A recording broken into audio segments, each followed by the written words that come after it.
അസ്സലാമു അലൈക്കും വറഹ്മത്തുള്ളാഹി തആല വബറകാതുഹു.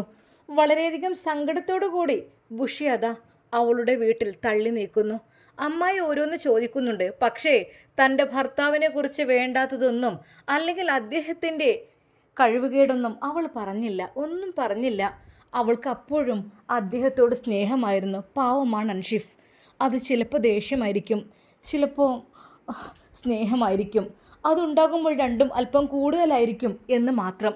എന്നാൽ ഈ സമയം അതാ ഉമ്മ അവനെ ചീത്ത പറയുന്നുണ്ട്. എൻ്റെ പൊന്നാര അൻഷിഫ്, നീ ചെയ്തത് വല്ലാത്തൊരു ചെറ്റത്തരമായി പോയി. ആ പെൺകുട്ടി ഇവിടെ എത്ര നല്ലൊരു പെൺകുട്ടിയായിരുന്നു.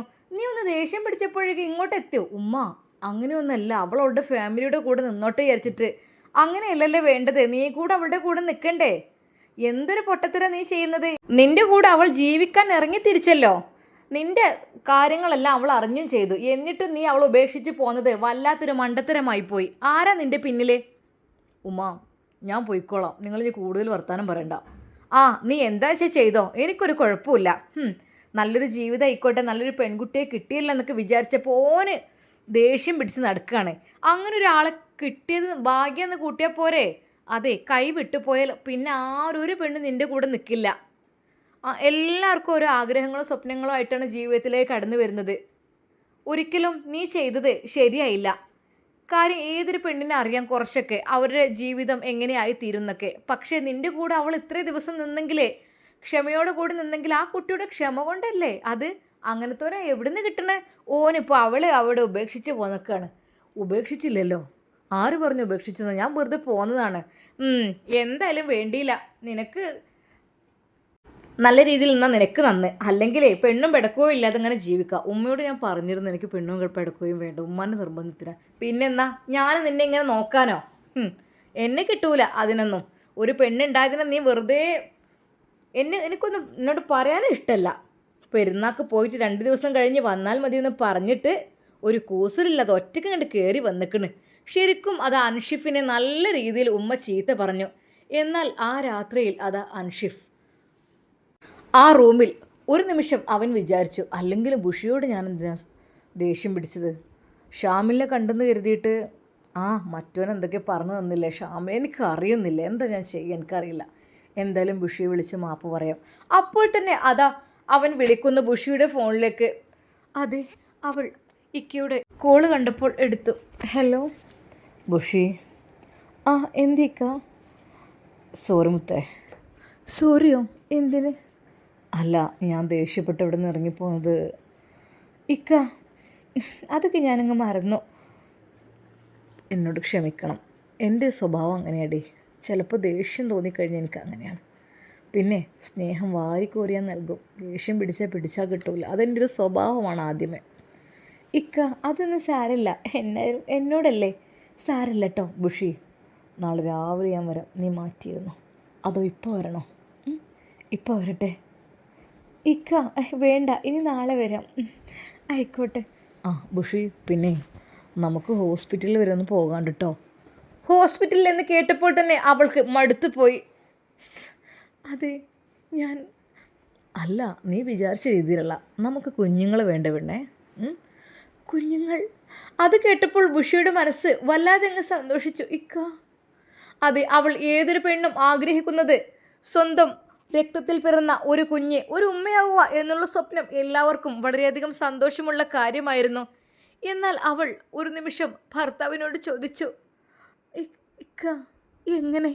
അതെ, എങ്ങനെയെന്നുള്ള ആ ഒരു ചോദ്യത്തിൽ ഒരുപാട് അർത്ഥങ്ങളുണ്ട്. കാര്യം തൻ്റെ ഭർത്താവിന് അതിന് കഴിവില്ല, പിന്നെ എങ്ങനെയെന്നുള്ള രീതിയിലാണ് അവൾ ചോദിക്കുന്നത്. അതൊക്കെയുണ്ട് മോളെ. ഇപ്പോഴത്തെ ഈ ഒരു യുഗത്തിൽ എന്തിനാ, എല്ലാം നമുക്ക് നേടിയെടുക്കാൻ കഴിയുമല്ലോ. ഉമ്മയും ബാപ്പയും അല്ലാത്ത എല്ലാം ഇവിടെ കിട്ടും. അത് കിട്ടാൻ ഒരു പക്ഷെ പ്രയാസമായിരിക്കും.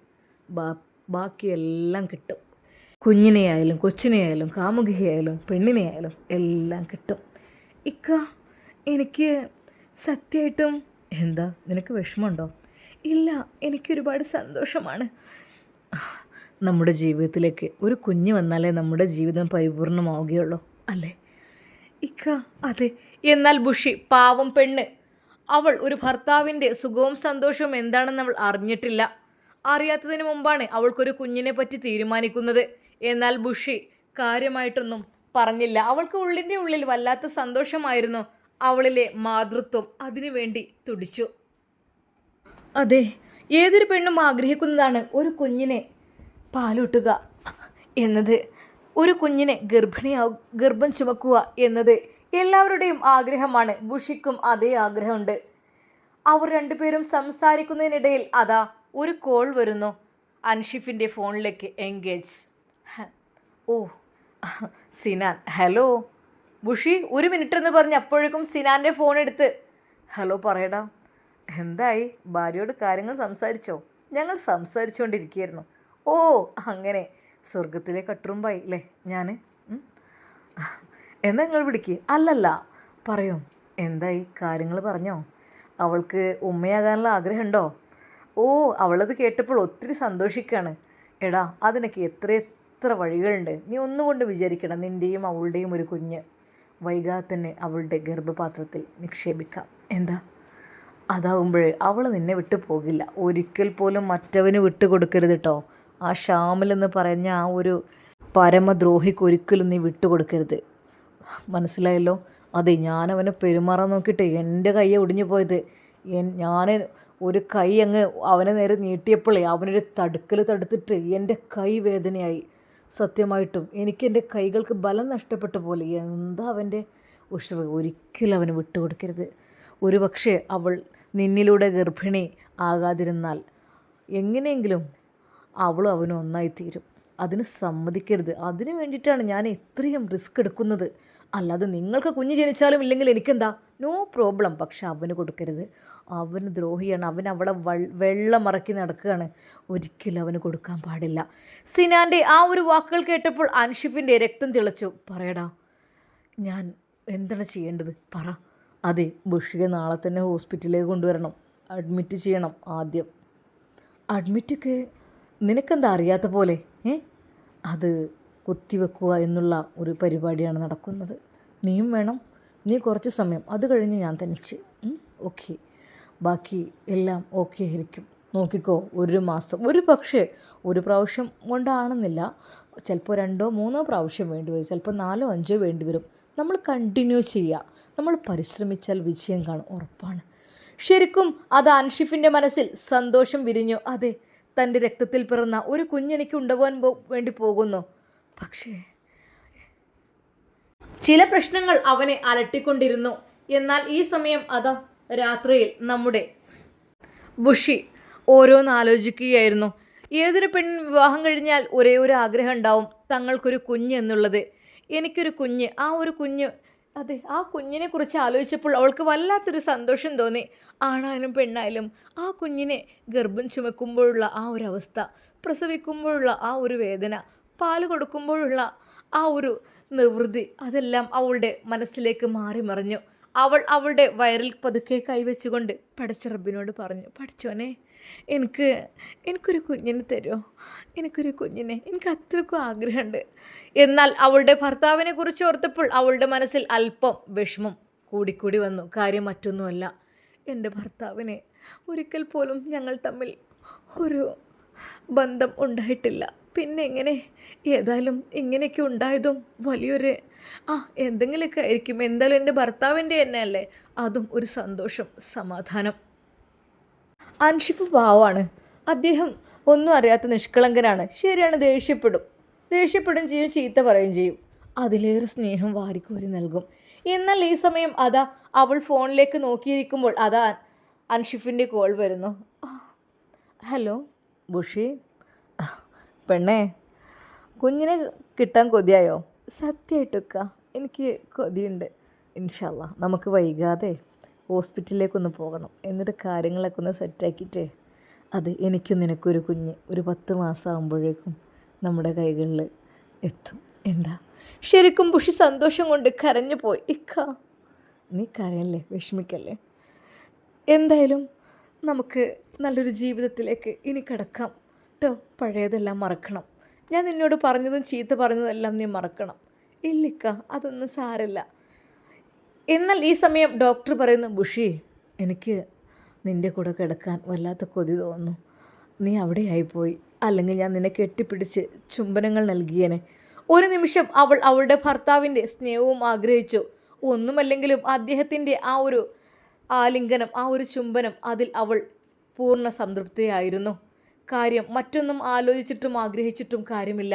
അവൾക്ക് അതുതന്നെ കിട്ടുന്നതും വലിയൊരു ഉപകാരം തന്നെ.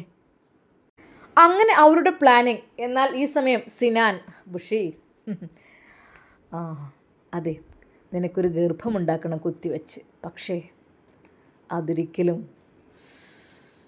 അൻഷിഫിൻ്റേതാവില്ല, അത് എൻ്റേതായിരിക്കും. നോക്കിക്കോ, നിന്നെ മയക്കി കെടുത്തിയാൽ ഒരു പക്ഷേ നീ വിചാരിക്കും വേറെ വല്ല ട്രീറ്റ്മെൻറ്റും ആയിരിക്കുന്നത്. ഒരിക്കലുമല്ല. അല്ലാതെ നീ എന്നെ ഒരിക്കലും സമ്മതിക്കില്ല. എൻ്റെ മുമ്പിൽ അവസാനമായുള്ള അടവ് ഇത് മാത്രമാണ്.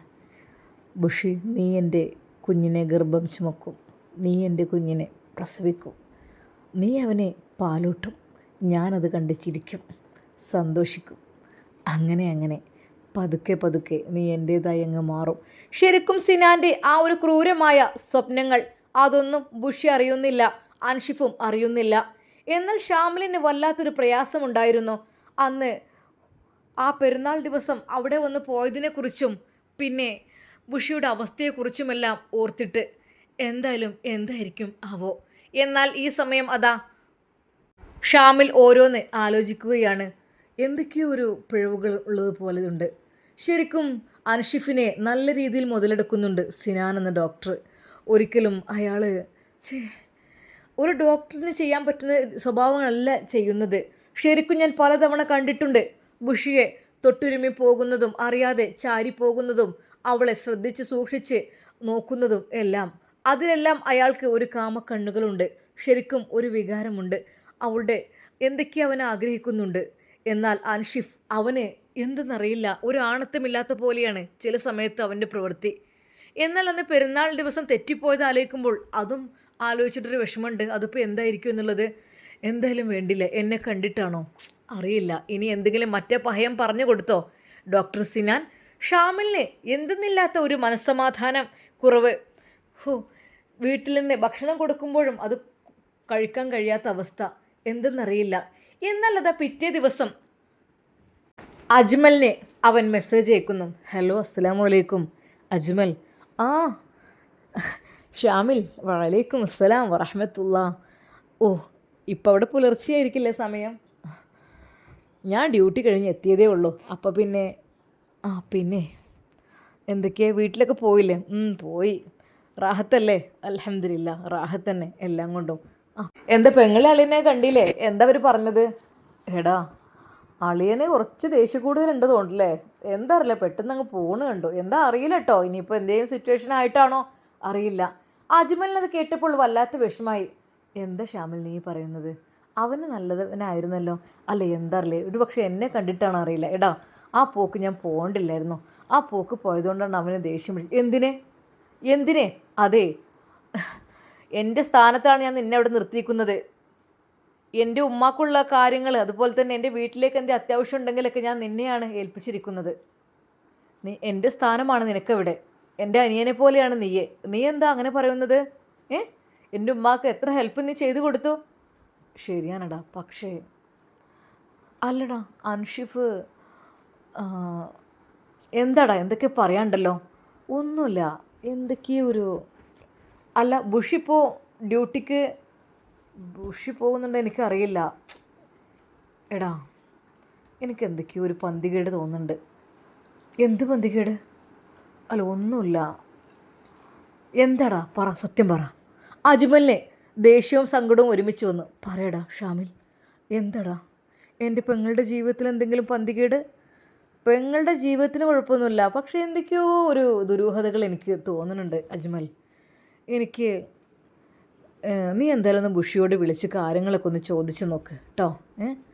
ബുഷിയോട് വിളിച്ചിട്ട് എല്ലാം ഒന്ന് വിശദമായി ചോദിച്ച് നോക്ക്. എനിക്ക് എന്തൊക്കെയോ ഒരു എന്തെങ്കിലും പ്രയാസങ്ങൾ ബുദ്ധിമുട്ടുകളുണ്ടോ എന്നൊക്കെ നീ ഒന്ന് ചോദിച്ച് നോക്ക് കേട്ടോ. ശരിക്കും അജ്മലിനോട് ഷാമിൽ അത് പറഞ്ഞു. എനിക്ക് തോന്നിയ എൻ്റെ ഒരു സംശയമായിരിക്കാം, ഒരു പക്ഷേ യഥാർത്ഥമാണെന്ന് ഞാൻ പറയുന്നില്ല. എനിക്ക് എന്തൊക്കെയോ ഒരു തോന്നൽ, എന്തൊക്കെയോ ഒരു ഇടങ്ങേറ്, അല്ലെങ്കിൽ ഒരു ബുദ്ധിമുട്ടൊരു പ്രയാസം, എന്തൊക്കെയോ ദുരൂഹതകൾ അതിനുള്ളിൽ ഒളിഞ്ഞു കിടക്കുന്നുണ്ട് എന്നൊക്കെ ഒരു തോന്നൽ. പിന്നെ അജ്മൽ, ബുഷിക്ക് നീ ഒന്ന് വിളിക്കണം. ബുഷിക്ക് വിളിച്ചിട്ട് കാര്യങ്ങളൊക്കെ ഒന്ന് ചോദിച്ചു നോക്കണം, അവളുടെ ജീവിതത്തെക്കുറിച്ചും ജീവിതത്തിൽ എന്തെങ്കിലും വിഷമങ്ങളുണ്ടായോ പ്രയാസങ്ങളുണ്ടായോ എന്നൊക്കെ. ഒന്നും ഉണ്ടായിട്ടല്ല, എനിക്കൊരു തോന്നൽ, എൻ്റെ ഒരു തോന്നൽ അതായിരിക്കും കേട്ടോ. ശരിക്കും അതാ അജ്മലിനത് വല്ലാത്ത സങ്കടമായി. അജ്മൽ വിചാരിക്കുകയാണ്, പഠിച്ചവനെ എൻ്റെ ബുഷിക്ക് എന്താ റബ്ബെ പറ്റിയത്, നല്ലൊരു ഡോക്ടറെ കൊണ്ട് കല്യാണം കഴിപ്പിച്ചിട്ട് എന്തെങ്കിലും എൻ്റെ കുട്ടിക്ക് പ്രയാസമുണ്ടോ? അതൊന്നും ഉണ്ടാവില്ല, തോന്നലായിരിക്കും. ഒരുപക്ഷെ അത് ഷാമിലിന് തോന്നിയതായിരിക്കും. അല്ലാ, ഒന്നും ഉണ്ടാവരുതേ. ഒരു നിമിഷം അതാ അജ്മൽ പടച്ച റബ്ബിനോട് പ്രാർത്ഥിച്ചു. പക്ഷേ തൻ്റെ പെങ്ങളെക്കുറിച്ച് പല ചതികളും ചെയ്യാൻ വേണ്ടി നിൽക്കുന്ന കാര്യമൊന്നും പാവം അജ്മലൊന്നും അറിഞ്ഞില്ല. ബുഷി ചെന്ന് വീഴാൻ പോകുന്ന ചതിയും ആരും അറിയുന്നില്ല. സിനാൻ്റെ പ്ലാനിങ് എന്തായിരിക്കും ബുഷിയെ വെച്ച്? അതെ, നമുക്ക് കാത്തിരുന്ന് കാണാം. അതുവരേക്കും എല്ലാവർക്കും അസ്സലാമു അലൈക്കും വറഹ്മത്തുള്ളാഹി തആല വബറകാതുഹു.